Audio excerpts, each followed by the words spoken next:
저마다 타고난 명과 운에 따라 한 세상 살아간다.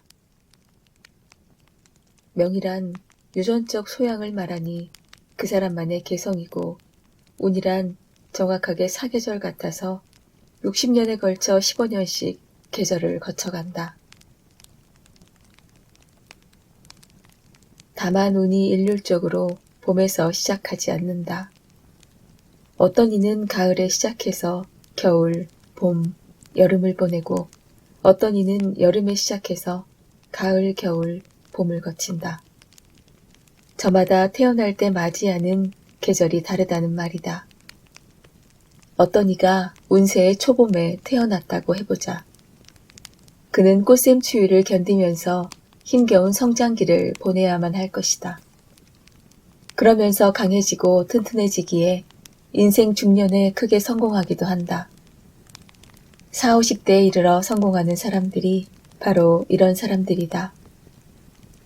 이들은 어린 시절에 운세가 어려운 터라 가정환경이 어렵거나 몸이 아프기도 하며 학업이 부진하기도 한다. 그러다가 사회 진출 후에 서서히 두각을 나타내고 중년에 이르러서는 나름의 결실을 본다. 이런 유형의 사람들은 세상을 지나치게 경쟁의 관점에서 보는 경우가 많다. 스스로 살아온 세월이 그렇기 때문이다. 그러나 중년 이후 또는 노년에 접어들면서 뜻밖의 실수를 범하는 바람에 말년이 공공하거나 어렵게 되는 경우도 많다. 이를 두고 나는 출구 전략에 실패했다고 말한다. 전쟁에서 가장 어려운 것이 후퇴 과정이다. 자칫 패주가 되는 바람에 엄청난 손실을 볼 때가 많기 때문이다. 다음으로 운세 순환의 여름에 태어난 사람을 보자. 좋은 대학을 졸업하고 좋은 직장에 입사하는 사람들이 바로 이런 유형에 속한다. 만 18세면 운세가 기세의 절정인 입추 이후가 되는데, 이 무렵 대학에 진학하는 관계로 학업이 순조롭고 사회 출발도 쾌조의 스타트로 보인다. 이른바 엘리트 그룹이다. 27세 무렵에 입사한다고 보면 가장 화려한 때가 시작되는 한로 상강의 운이 되니 사회 진출할 무렵이 실은 인생의 한 절정이 된다. 요즘처럼 취업이 어려운 시절에 명문대학을 졸업하고 신이 내린 직장인 공사나 대기업에 입사한 청년들의 운 흐름을 보면 거의 예외 없이 여기에 속한다.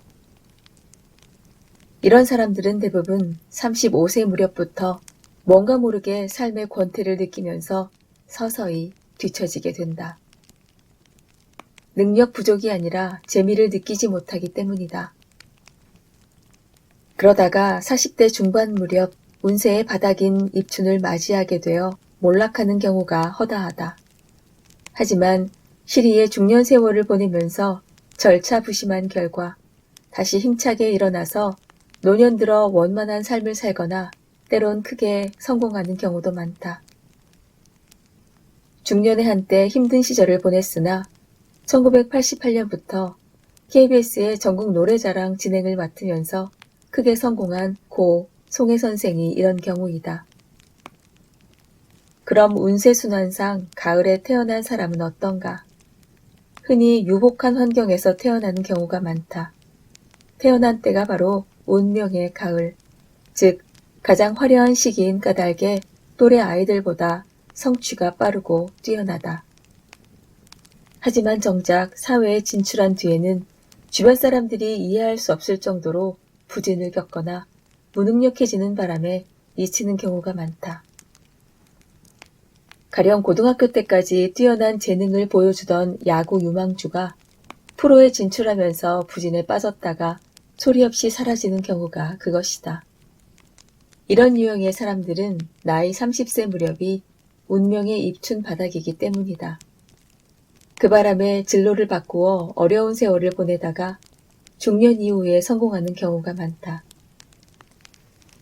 가령 선수로선 별로였으나 감독으로 국제적 명성을 떨친 거스 히딩크 감독이나 줄곧 무명 감독을 지내다가 러시아 월드컵에서 준우승을 거두면서 일약 주목을 받은 크로아티아 대표팀의 질라트코 달리치 감독 등이 이런 경우이다.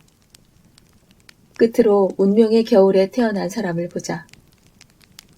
이런 운명의 흐름을 타고 태어난 사람의 특징은 내성적인 성격의 소유자가 많다는 점이다. 겨울은 스산하고 추운 계절이어서 유년기의 성격 또한 그렇다.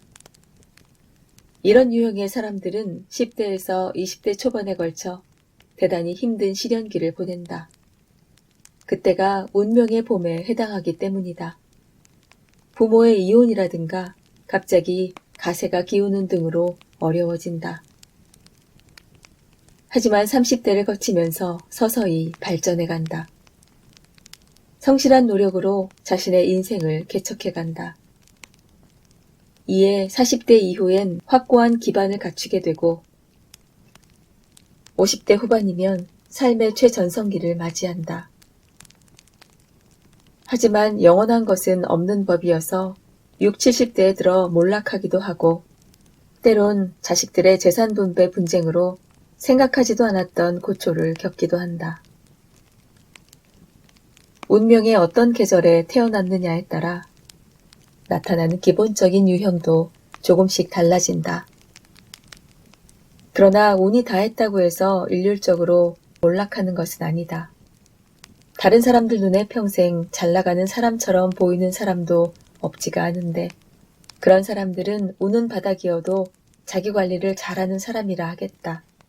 가령 세계적인 부호 빌 게이츠나 워렌 버핏과 같은 사람이 대표적인 경우다. 빌 게이츠는 1955년생인데 그는 1952년이 운명의 입춘이었다. 운명의 봄에 태어난 사람인 것이다. 나이 40에 이미 세계적인 부호가 되었는데 놀랍게도 2005년 그러니까 50세의 이른 나이에 훌쩍 은퇴해버렸다. 하지만 대단히 정확한 판단이었다. 은퇴 당시 빌 게이츠의 운세는 겨울의 한가운데인 동지였던 것이다. 물론 조기 은퇴하는 바람에 재미는 없어도 그간에 모은 엄청난 재산을 잘 지켜가고 있다. 자신의 능력과 분수를 잘 알아서 냉철하게 처신한 것이다. 빌 게이츠 같은 경우는 대단히 드문 케이스다. 더 많은 것을 가지기 위해 자신의 능력을 넘어 무리하다가 무너지는 경우가 더 많다.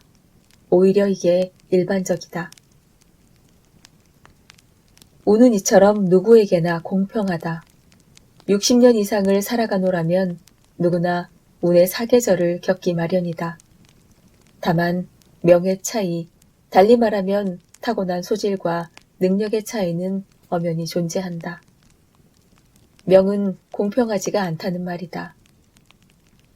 어떤 이는 아파트 한 채 마련한 것이 일생의 절정인 사람도 있고 어떤 이는 세계적인 부호가 되기도 한다.